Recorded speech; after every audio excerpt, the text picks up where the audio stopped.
오늘 본문 말씀은 우리가 부활주일날 묵상했던 그 말씀입니다.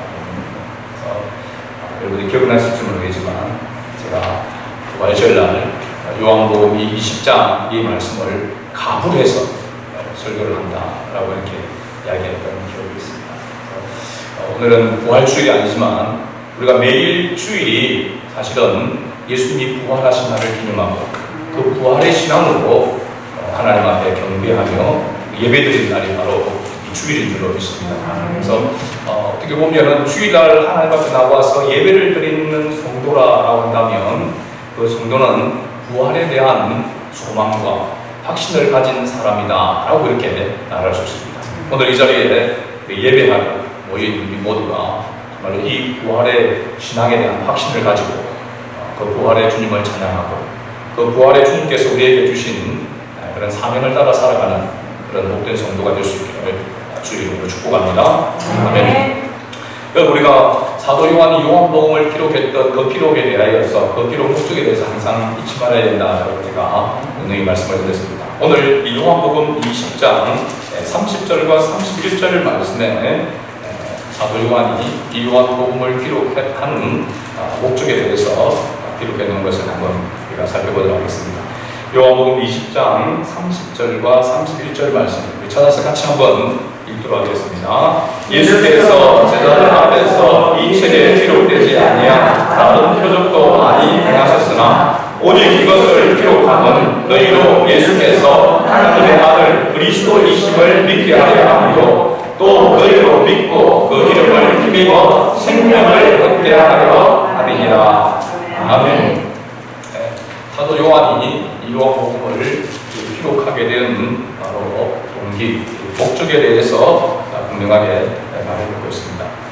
예수가 그리스도이심을, 다시 말하면 구원자이심을 알게 하고 믿도록 하고 또 그 예수님과 함께 그 생명을 누리는 또 영원토록 누리는 그러한 삶을 살아가기를 원하는 그런 목적에서 이 요한복음이 기록되어졌다라고 이렇게 말했습니다. 그래서 요한복음은 앞서 건강복음, 마태, 마가, 누가복음과 다른 그런 특징이 예수님께서 행하신 그런 기적, 그 사건들을 중심으로 이제 예수가 그리스도이심을 이 사건들 속에서 이미 말씀하고 있고 드러내놓았다라고 하는 것을 다시 한번 사람들에게 각인시키고 어떻게 보면은 예수가 그리스도이심을 예수님께서 말씀하신 그리고 행하신 그 사건들 속에서 잘 나타나고 있다. 그래서 요한복음 2장에서부터 가나 혼인잔치 그부터 시작해서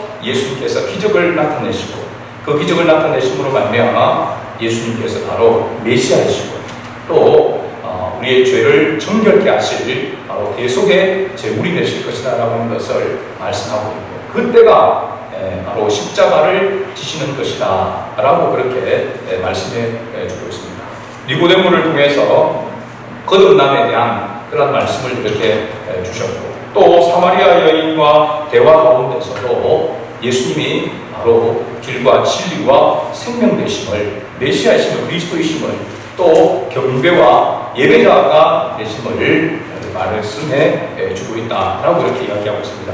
예루살렘 성 양문 곁에 있던 베데스다 연못에서 38년 된 병자를 고친 그 일들도 통해서도 바로 예수가 그리스도이심을 메시아이심을 사도 요한은 드러내고 있다라고 하는 것을 알 수 있습니다. 그래서 그들이 단순히 선생으로 합비 정도로 생각했던 그 예수가 그냥 단순한 좀 특별한 그런 인간이 아니라 바로 하나님의 아들이시고 구원자 그리스도 메시아이심을 드러내어 주었다라고 하는 것을 사건들 통해서 지난 그런 사건들을 통해서 기적을 통해서 사도 요한은 드러내어서 믿도록 하기 위해서 이 요한복음을 기록했다라고 이렇게 말하고 있는 것이죠. 그래서 우리가 이 요한복음을 묵상하고 또 예수님이 정말로 우리의 구원자 되시고 하나님의 아들 메시아이심을 우리로 하여금 잘 알 수 있도록 설명해 놓고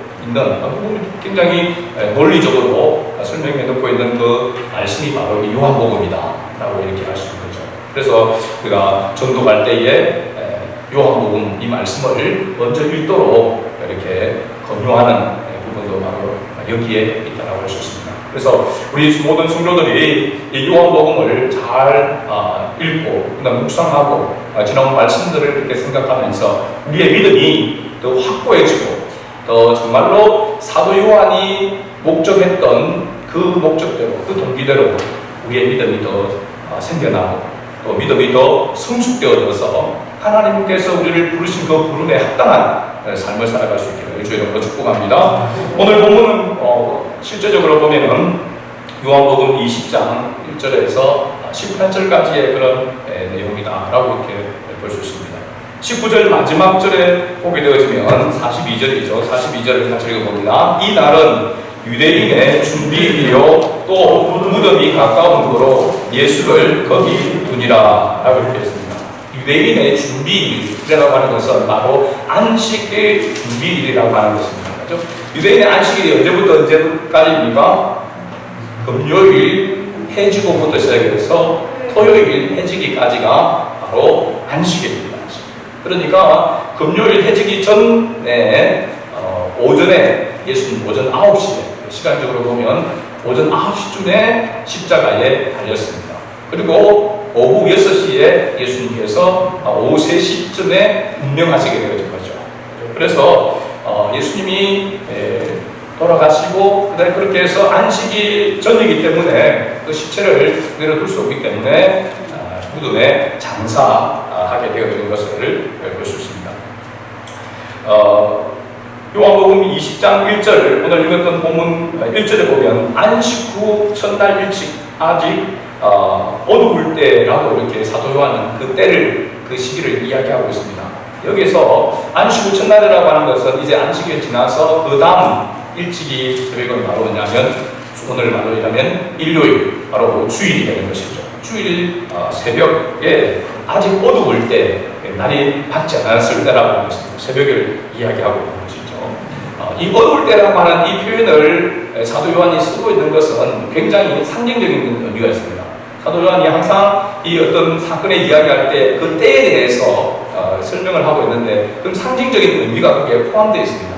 어두울 때라고 하는 것은 단순히 시각적으로 어두울 때라기보다는 믿음에 대하여 영적인 지식에 대하여 아직 어두울 때라고 이렇게 말할 수 있습니다. 우리가 오늘 막달라 마리아에 대하여서 살펴보게 될 텐데 막달라 마리아와 제자들 당시에 예수님을 따랐던 이 사람들이 아직까지도 영적으로 어두운 상태에 있을 때라고 하는 그런 바로 표현이 여기에 어두울 때라고 하는 그런 의미가 상징적으로 나타나주고 있는 것입니다. 일찍 새벽에 막달라 마리아 무덤을 찾아갔다라고 이렇게 말하고 있습니다. 예수님의 12제자들과 예수님을 따랐던 사람들이 예수님께서 십자가에 못 박혀 죽으시고 3일 만에 다시 살아나실 것을 여러분 믿고 있었는가?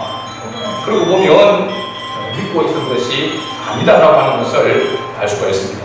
가장 먼저 예수님의 무덤을 찾아온 막달라 마리아가 예수님이 부활하실 것을 믿고 무덤에 찾아갔느냐? 그건 아님을 알 수 있습니다. 그렇죠? 그것은 앞에서 이야기했듯이 어두울 때 영적으로 아직 어두울 가운데 있었고 아직까지 예수님의 이 부활에 대하여서 전혀 생각하고 있지 못한 그런 상태에 있었다고 하는 것을 알 수 있습니다. 예수님의 부활을 믿지 못했던 그들이 어떻게 예수님의 부활을 믿게 되었는지 그리고 예수님의 이 부활을 믿고 난 이후에 어떤 삶을 살아갔는지 오늘 우리에게 그것을 바로 교훈해주고 있는 그런 말씀이라고 이렇게 생각되어집니다. 우리가 부활의 신앙을 정말 가지고 있는지 그리고 그 부활의 신앙을 가지고 있다면 부활의 신앙을 가진 자로서 우리가 어떻게 이 땅에서 그리스도인으로서의 삶을 살아가야 하는지 굉장히 중요한 그런 말씀입니다. 어떻게 보면 이 코로나 시대에 우리 그리스도인에게서 매우 중요하고 굉장히 핵심적인 그러한 메시지라고 저는 그렇게 봅니다. 예수님의 십자가 사건을 보았던 제자들과 막달라 마리아가 얼마나 이 부활에 대해서 무지했는가, 어두운 상태에 있었는가 하는 것을 우리가 한번 보기를 원합니다. 예수님의 부활을 목격했던 부활의 어떻게 보면 첫 증인이라고 할 수 있는 사람이 바로 이 막달라 마리아였습니다. 신약 성경에 보면 마리아라는 이름이 여러 나오죠, 그죠? 가장 대표적인 사람이 예수님의 어머니 마리아였습니다. 그리고 나사로의 동생 중에 두 동생이 있었죠, 여동생. 하나는 마르다고, 그 다음에 동생이 마리아였습니다. 제가 이 부활절에 이 설교를 하면서 그런 얘기를 했습니다. 이 마리아가 어떤 마리아이냐, 막달라 마리아하고 나사로의 동생 마리아하고 이게 구분이 잘 되지 않는 그런 부분들이 있다. 그래서 오해되어져 가지고 잘못 되어져 있는 찬송가가 있다고 했죠. 기억납니까? 찬송가 211장입니다. 211장 1절에 보면 값비싼 향유를 주께 드린 막달라 마리아 본받아서 향기로운 산점을 주께 바치리라고 하는 이 찬송가죠. 여기에서 값비싼 향유를 바친 마리아는 막달라 마리아가 아니고 나사로의 동생 마리아였다라고 하는 것을, 그래서 이 찬송은 오역되어진 것이라고 하는 것을 말씀드린 기억이 있습니다. 오늘 이 막달라 마리아는 누가복음 8장에 등장합니다. 누가복음 7장에 등장하는 마리아는 나사로의 동생 마리아고, 8장에 등장하는 마리아는 이 막달라 마리아입니다. 이 막달라 마리아의 막달라가 무슨 뜻이라고 했습니까? 성이라고 했습니까? 뭐라고 했습니까? 지역 이름이라고 했습니다. 막달라라고 하는 그 지역 이름이 바로 지역 이름이라고 이렇게 말씀드렸던 기억이 났습니다. 그래서 막달라 지역에 사는 마리아라고 하는 것은 누가복음 8장 1절에 보면 이렇게 기록하고 있습니다. 그 후에 예수께서 각 성과 마을에 두루다니시며 하나님의 나라를 선포하시며 그 복음을 전하실 때 12 제자가 함께하였고, 2절에 보면 또한 악기를 쫓아내심과 병고침을 받은 어떤 여자들 곧 7 귀신이 나간 자 막달라인이라 하는 마리아와 라고 이렇게 말하고 있습니다. 막달라인, 막달라 지역에 사는 사람이라고 하는 마리아, 7 귀신이 들렸던 여인이라고 이렇게 말하고 있습니다. 귀신이 하나도 아니고 둘도 아니고 셋도 아니고 7 귀신이 들렸다라고 하는 것은 유대인들의 그 문학적인 표현의 의미가 있습니다. 7이라고 하는 것은 완전수를 이야기하고 있는 것이죠.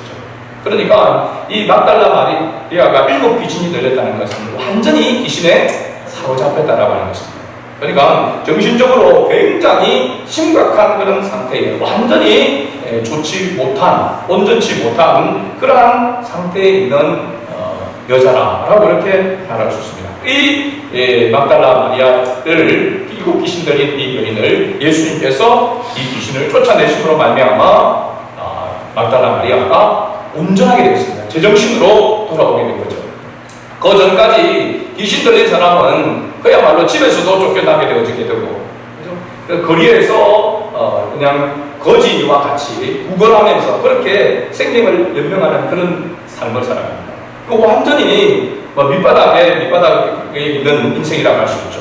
그런 마리아가 예수님을 통하여서 예수님께 고침을 받았습니다. 완전히 새로운 인생을 살게 된 것입니다.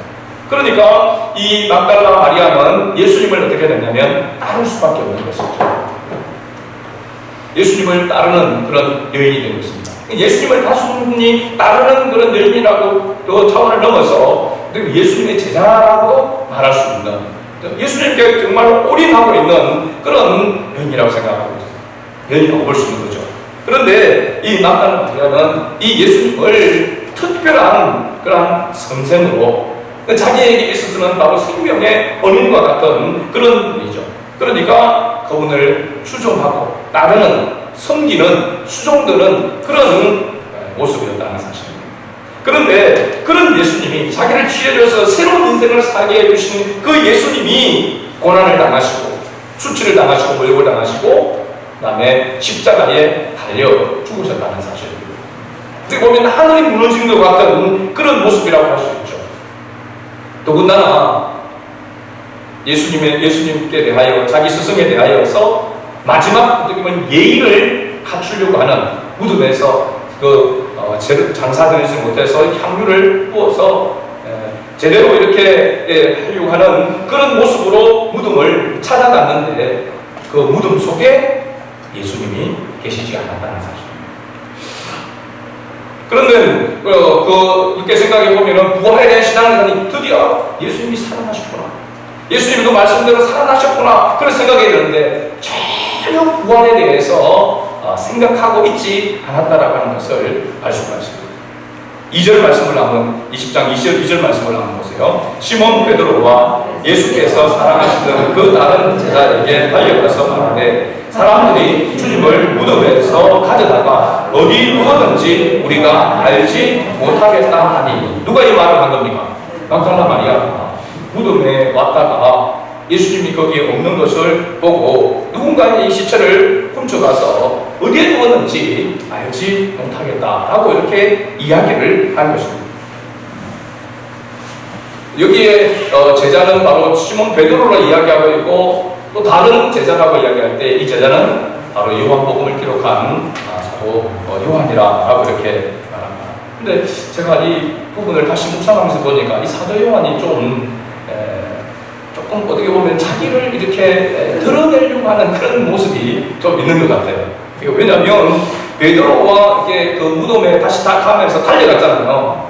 그러면서 자기가 꼭 베드로보다 먼저 갔다고 달리기 해서 이겼다고 이야기합니다. 4절 한번 보세요. 둘이 같이 나갈지라더니 그 다른 제자가 베드로보다 더 빨리 달려가서 무덤에 이르러라고 이렇게 말하고 있습니다. 그렇죠? 그런데 무덤에 이르렀는데 사도 요한이 바로 무덤에 들어갔습니까? 안 들어갔습니까? 자기는 들어가지 못한 거예요. 두려운 마음이 있었는지는 모르지만 들어가지 못했습니다. 나중에 베드로가 먼저 들어가고 난 다음에 뒤에 또 들어가서 보았다라고 이렇게 이야기를 하고 있죠. 아무튼 이 막달라 마리아가 무덤에 가서 예수님의 시체가 없는 것을 보고 예수님의 시체를 어디에 뒀는지, 사람들이 뒀는지 알지 못하겠다라고 그렇게 이야기를 합니다. 그러니까 실제적으로 보면 예수님이 부활했다라고 하는 그런 그 생각을 가지고 있다라고 한다면 예수님의 시체를 이야기 안 하고 어디에 두었는지 아냐고, 예수님을 어디에 모셨는지 뭐 이렇게 어디 두셨는지 그렇게 이야기를 해야 되는데 어디에 두었는지, 이건 살아있는 것을 전제해서 말하는 것이 아니고 죽었다라고 하는 것을 전제해서 시체를 이야기를 하고 있는 것이죠. 그런데 그 시체가 어디였는지 어디에 두었는지 알지 못하겠다라고 이렇게 이야기하는 거죠. 그러니까 제자 우리 시몬 베드로와 이 사도 요한이 황급히 그 무덤으로 달려가게 되는 것입니다. 가서 보니까 베드로가 먼저 들어가서 보니까 세마포가 놓여 있고 그 머리를 쌌던 수건이 딴 곳에 이렇게 있었다라고 이렇게 얘기합니다. 예수님이 부활하신 그 모습 가운데 예수님께 쌌던 그 세마포는 염을 한 것이죠. 제가 유대인들의 염은 우리와 같이 머리부터 시작해서 발까지 이렇게 한 번에 통으로 이렇게 묶는 것이 아니고 싸는 것이 아니고 머리와 이 그 몸을 목부터 시작해서 밑으로 따로 이렇게 염을 한다고 합니다. 보면은 이 우리에게 매장하는 것이 아니고 무덤이 굴이라고 하는 거죠. 그렇죠? 굴 속에 넣어주면 넣어서 머리를 이렇게 돌로 이렇게 받쳐 둔다. 그렇기 때문에 이게 한 번에 이렇게 염을 하지 않냐고 머리와 이게 몸을 따로 구분해서 염을 하게 되는데, 예수님께서 살아나셔가지고 막 그 세마포를 떴고 이렇게 나온 것이 아니고 그 구하는 그 세마포가 그대로 그 자리에 놓여져 있었거든요. 몸만 빠져 나온 것이죠. 그리고 머리에 있던 것은 따로 놓여 있더라.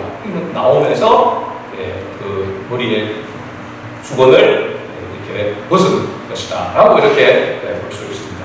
아무튼 예수님께서 이렇게 부활하시고 다시 사신 것에 대해서 그렇게 예수님이 살아나셨을 것이라고 하는 것을 전혀 예상하지 못하고 전혀 생각하지 못한 그들이 베드로와 요한이 무덤에 들어가서 사도 요한이 그렇게 이야기하고 있습니다. 자기도 들어가서 보고 뭐였다고 이야기했습니다.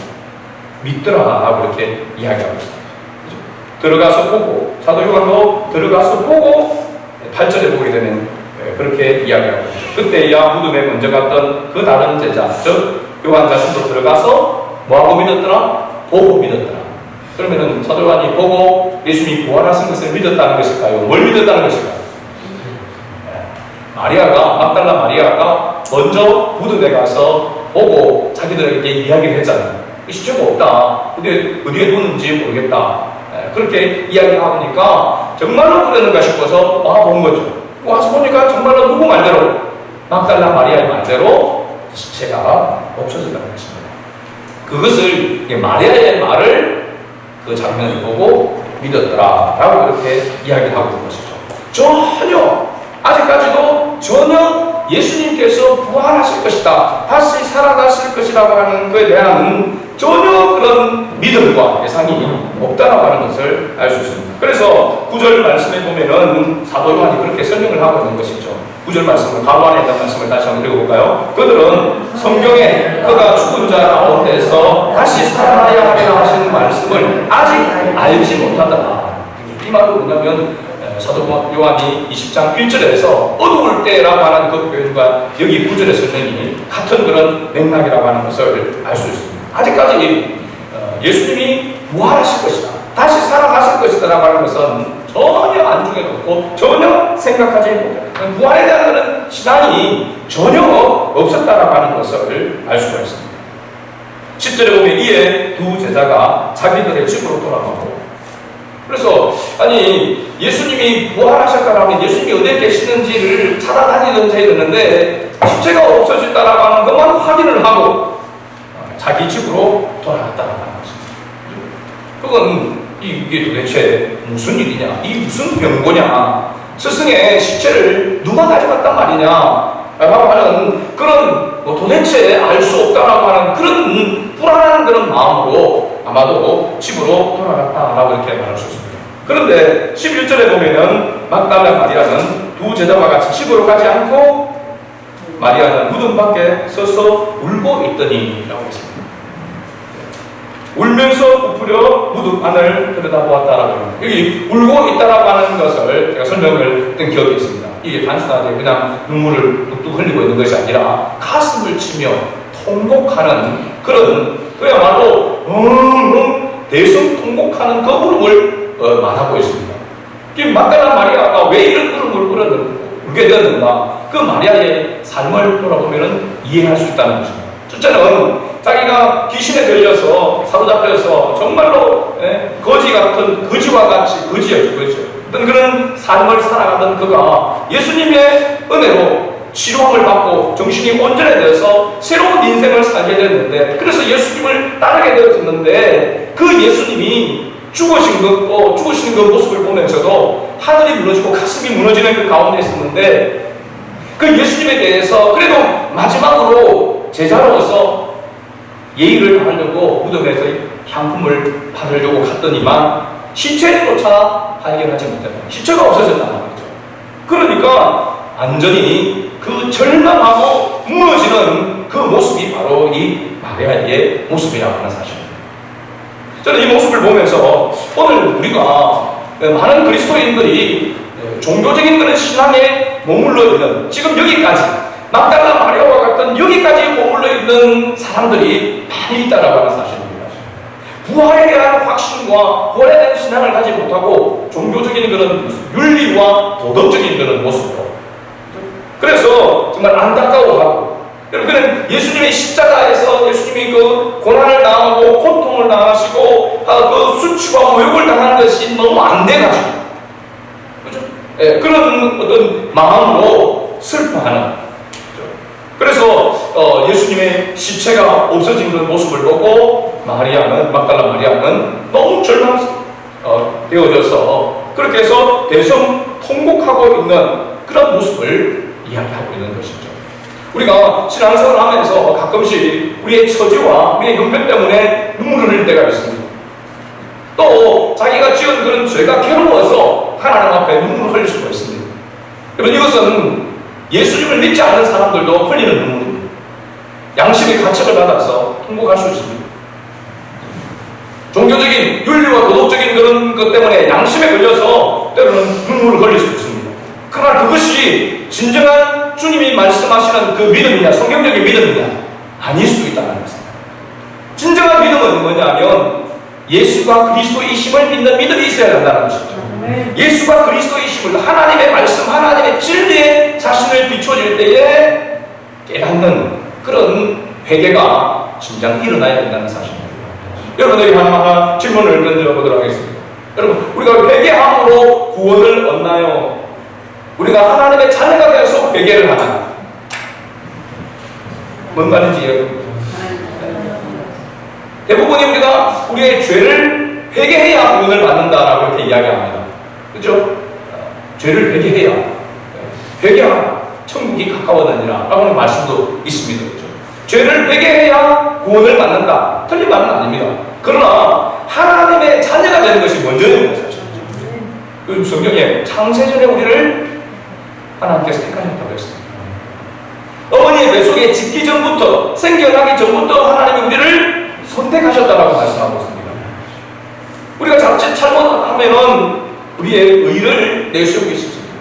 내가 이렇게 회개를 하고 내가 이렇게 하나님 말씀에 순종하니까 하나님께서 나를 자녀 삼아주신다. 아닙니다. 하나님께서 우리를 자녀 삼아주셨기 때문에 하나님의 자녀는 하나님의 말씀을 뭐 한다고 했습니까? 듣고 믿는다고 했습니다.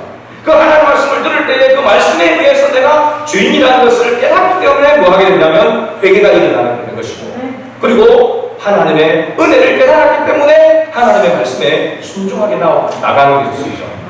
회개와 순종이 일어나기 때문에 내가 하나님의 자녀라구나 하는 건 확신을 가지게 되어지지만 실제적으로는 하나님의 자녀됨이 먼저 일어나는 것입니다. 이 은혜를 우리가 항상 기억해야 될 줄로 믿습니다. 하나님께서 나를 자녀 삼아주신 것은 하나님의 조건 없는 사랑입니다. 하나님의 긍휼과 자비하심으로 하나님이 나를 자녀 삼아주셨구나. 제가 그런 늘 이야기하잖아요. 자녀가 태어날 때에 자녀의 의지로 태어난 것입니까? 부모에 의해서 자녀가 태어나는 것이잖아요. 그 자녀가 태어나서 자라면서 부모의 사랑을 받고 사랑을 깨달음으로 말미암아 부모를 또한 공경하게 되어지는 것이죠. 부모를 공경하니까 자기 자녀입니까? 내 말을 잘 들으니까, 내 말에 순종하니까 내 자녀입니까? 말 안 들으면 내 자녀가 아니고, 아니잖아요. 태어남이 벌써 하나님의 은혜로 말미암아 선택함이 있었기 때문에 하나님의 은혜를 깨닫게 되어지는 것이죠. 그래서 우리가 하나님의 사랑을 깨닫고 십자가의 대속의 은혜를 깨닫는 자가 하나님 앞에 진정한 회개를 하게 되는데, 그 회개의 죄의 가장 큰 죄는, 큰 죄가 뭐냐면 윤리와 도덕적인 죄가 아니라 하나님을 몰랐다는 죄입니다. 예수가 그리스도이심을 알지 못한 죄가 먼저 해결되어지는 것입니다. 이 세상 만물을 하나님께서 창조하셨는데 이 세상 만물의 창조의 주인이신 하나님을 알지 못하고 내 마음대로 내가 주인이 되어서 살아온 것에 대한 회개가 먼저 일어나게 되는 것입니다. 그 다음에 하나님의 법을 따라서 하나님의 말씀에 어긋난 것들, 하나님의 법을 어겼던 것들에 대한 회개가 또한 일어나게 되어지는 것이죠. 이런 진정한 회개가 없이 그냥 내 마음이 울적해서 또 내 마음이 괴로워서 그렇게 눈물을 교회에 와서 흘렸다고 해가지고 그것이 진정한 회개라고 말할 수는 없다는 말입니다. 여기에 머물러 있어서는 안 되는 것이죠. 내가 이렇게 고난을 당하고 어려운 가운데 있는데 이것이 주님과 무슨 상관이 있는지 알아야 하는 것입니다. 하나님의 뜻 안에 있음을 알아야 하는 것이죠. 좋은 일만 아니라 좋지 못한 일 가운데서도 하나님께서 나와 함께 하신다는 것을 더 확신할 수 있는, 그래서 좋을 때보다도 좋지 못한 가운데 있을 때에 더 주님을 깊이 경험하는 것이 바로 은혜라고 하는 사실입니다. 그래서 위기가 곧 기회가 된다라고 하는 것은 바로 여기에서 나온 것이죠. 고난이 없이 멸류관이 없다라고 하는 것은 바로 여기에서 나오고 있는 것입니다.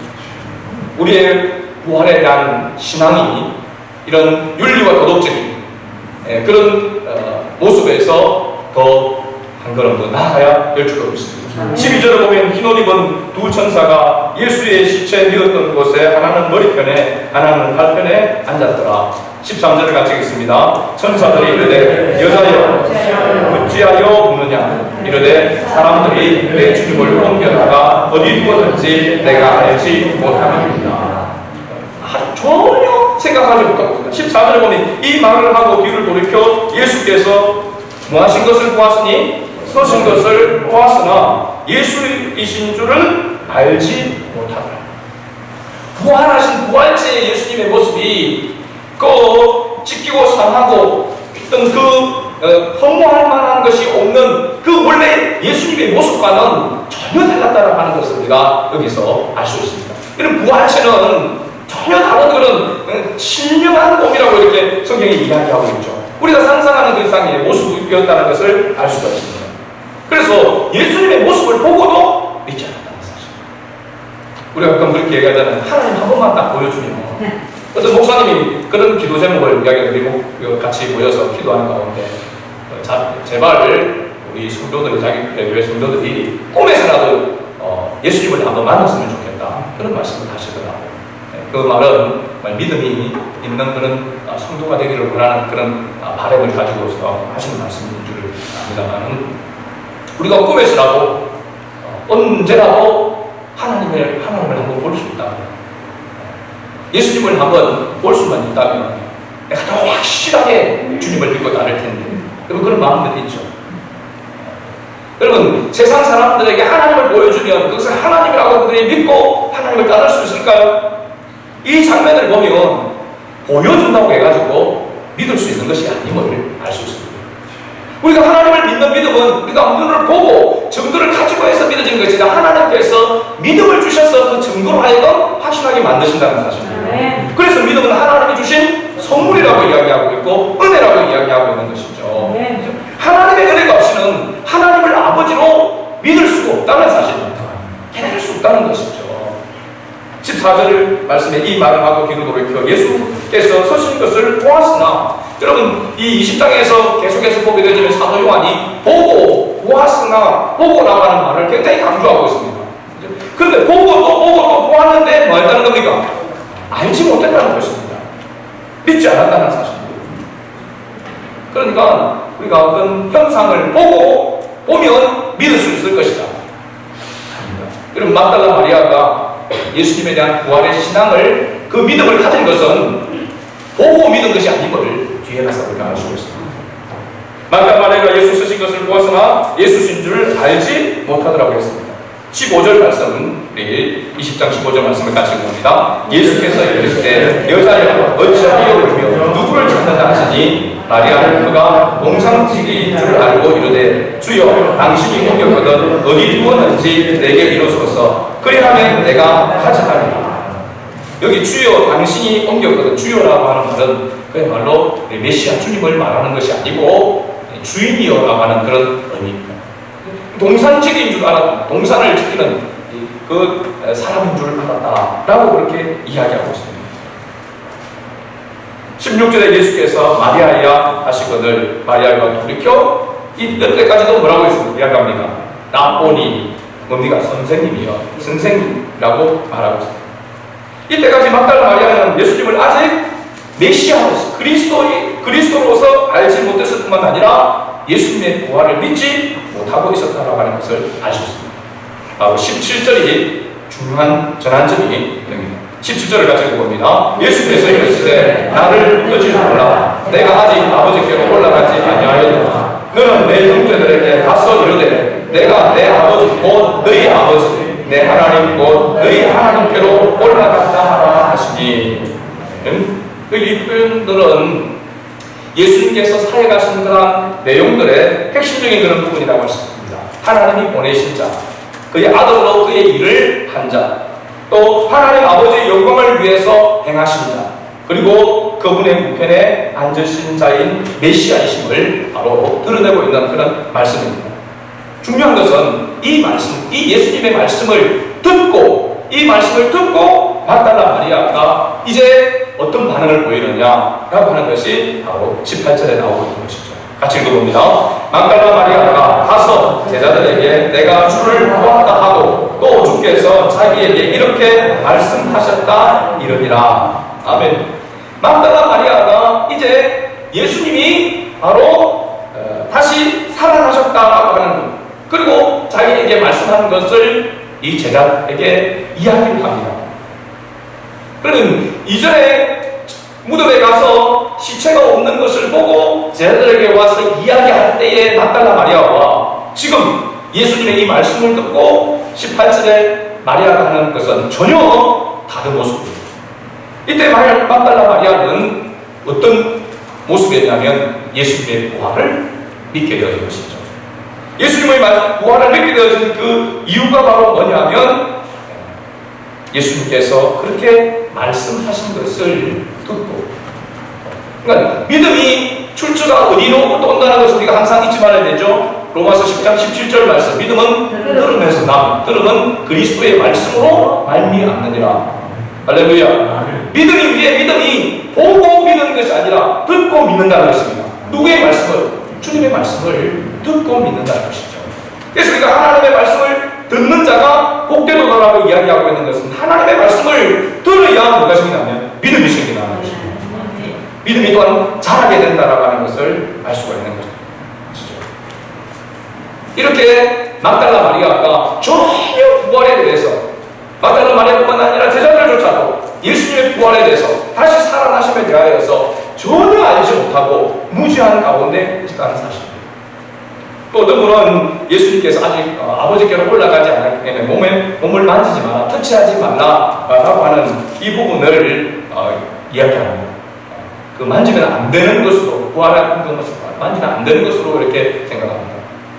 만지면 안 되는 것으로 그렇게 오해를 합니다. 그런데 예수님께서 도마와 대화한 것을 여러분 기억합니까? 부활한 그 예수님에 대해서 뒤늦게, 제자들보다 뒤늦게 예수님을, 부활하신 예수님을 만났던 도마가 내가 예수님의 손자국, 못자국과 허리의 창자국을 만져보지 않고는 믿지 않겠다고 했잖아요. 그런데 예수님께서 뭐라고 하셨습니까? 내 옆구리에 손을 넣어 만져보라고 했어요. 그래서 의심하는 자가 아니고 믿는 자가 되라고 그렇게 말씀하는 거죠.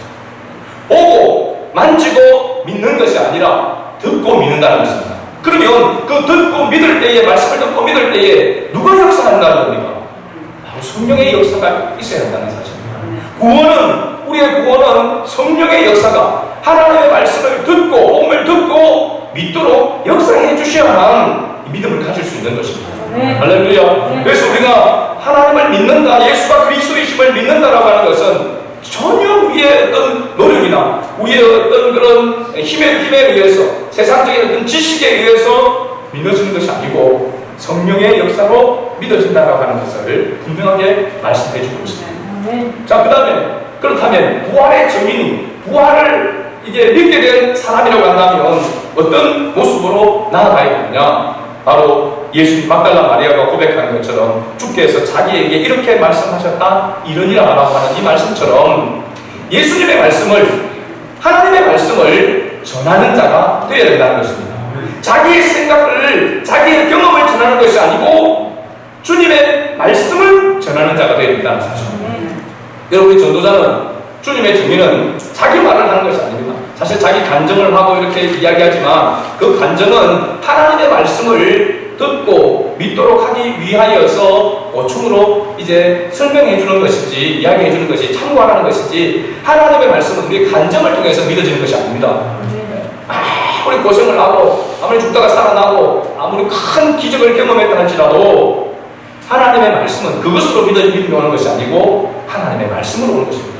복음을 통해서 오는 것입니다. 그래서 우리 전도자는, 우리 증인은 내 말을 하는 것이 아니라 주님의 말을 해야 된다는 것이죠. 그리고 우리가 마지막으로 살펴볼 때에 주님의 부활을 믿는 자가 진정한 부활의 증인이 될 수 있다고 하는 것을 말씀해 주고 있는 것이죠. 사실은 막달라 마리아가 예수님의 부활의 첫 증인이잖아요. 이건 굉장히 시사하는 바가 크다라고 제가 말씀을 드렸습니다. 그건 뭐냐면 당시 법정에서 증인이 되려고 하면 성인 남자만이 증인이 될 수가 있습니다. 그 당시 아이들과 여자는 법정에서 증인이 될 수가 없었습니다. 그런데 예수님은 이 귀신 들려가지고 정신이 온전하지 못했던, 완전히 밑바닥에 있던 그 여인을 살리시고 치료하시고 그를 통해서 부활의 첫 증인이 되도록 하셨다는 사실은 굉장히 놀라운 것입니다. 사람은 남자와 여자의 그런 어떤 것을 가리지 아니하시고 동일한 인격체로 또 동일한 평등한 사람으로 그렇게 예수님은 인정하고 계시다라는 것을 말씀해 주고 있습니다. 그래서 남자나 여자가 아이가 할 것 없이 누구든지 그리스도 안에서 부활의 신앙을 가진 자는 부활의 증인이 될 수 있다라는 것을 말하고 있는 것이죠.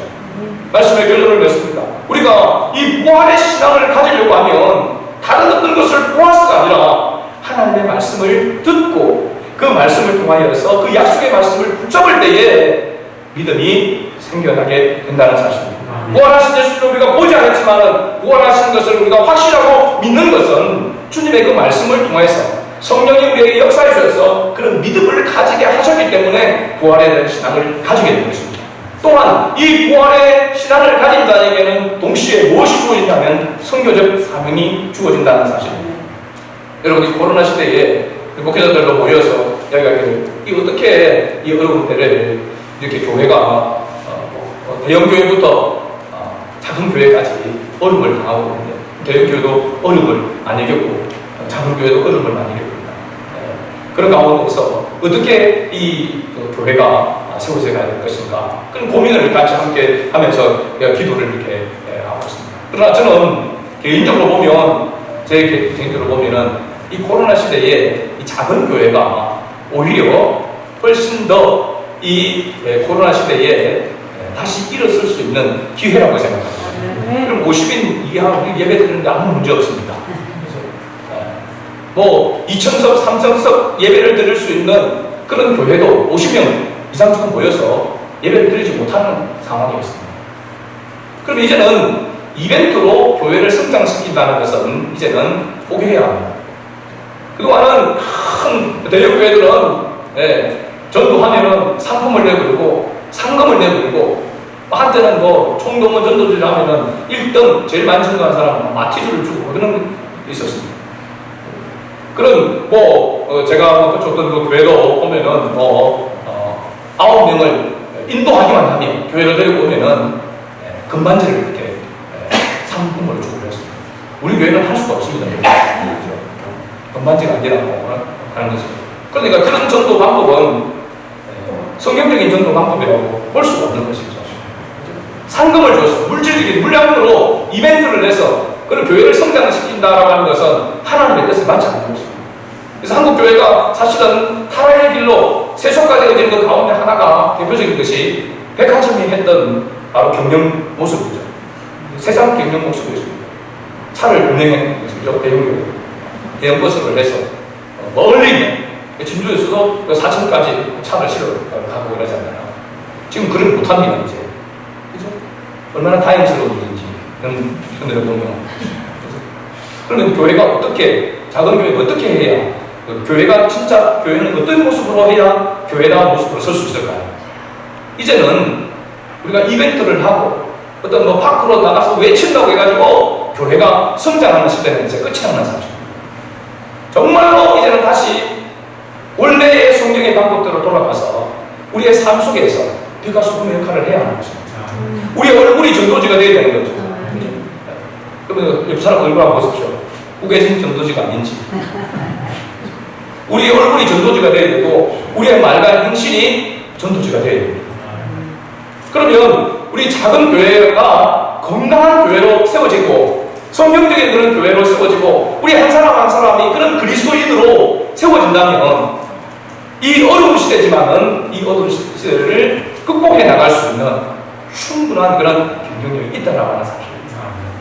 교회로서 다시 일어날 수 있는 그러한 소망이 있다는 것입니다.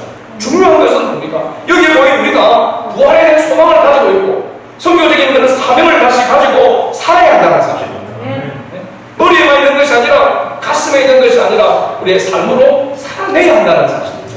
실제적인 우리의 삶이 전도지가 되어야 된다는 것입니다. 이제는 그냥 교회 한번 와봐라 이렇게 해가지고 올 그런 상황이 아닙니다. 내가 삶생활 속에서 그리스도인의 삶을 살아내야만이 참 이 어두운 시대에 저렇게 그리스도인 신앙을 가진 사람이 다르구나. 여러분 한국 교회가 궁금하게 되어졌던 원래의 모습은 이런 모습이었습니다. 저렇게 어려움을 당하고 똑같이 저렇게 힘든 일 가운데서도 저렇게 낙심하지 아니하고 소망 중에 찬송하면서 오히려 기뻐하면서 그 모든 것들을 헤쳐나가는 그런 모습을 보고 그리스도인은 다르구나, 예수자인은 다르구나라고 하는 것을 보여줬기 때문에 사람들이 교회로 오기 시작했던 것입니다. 오늘날 마찬가지지 않겠습니까? 우리 교회가 아무리 뭐 맛있는 커피를 준다 가지고 그 커피 먹으러 오겠습니까? 우리가 삶 속에서 그리스도의 향기를 드러내야만이, 나타내야만이 한 사람 한 사람, 한 가정 한 가정 주께로 돌아오게 될 줄로 믿습니다. 오늘 이 부활의 신앙을 우리가 다시 한번, 나는 정말로 예수가 그리스도이시고 예수님이 다시 살아나시고 나도 다시 부활하게 될 것이라고 하는 이 소망에 대한 것을 가지고 있다면 우리의 모든 삶의 가치관이 주님께 집중되어야 될 줄로 믿습니다. 그리고 주님께서 우리에게 주신 그 사명을 따라 살아가야 될 줄로 믿습니다. 이러한 삶을 다시 한번 우리가 결단하고 하나님의 은혜를 구하면서 나가는 우리 성안의 모든 가족들 될 수 있기를 주의 이름으로 축복합니다. 아멘.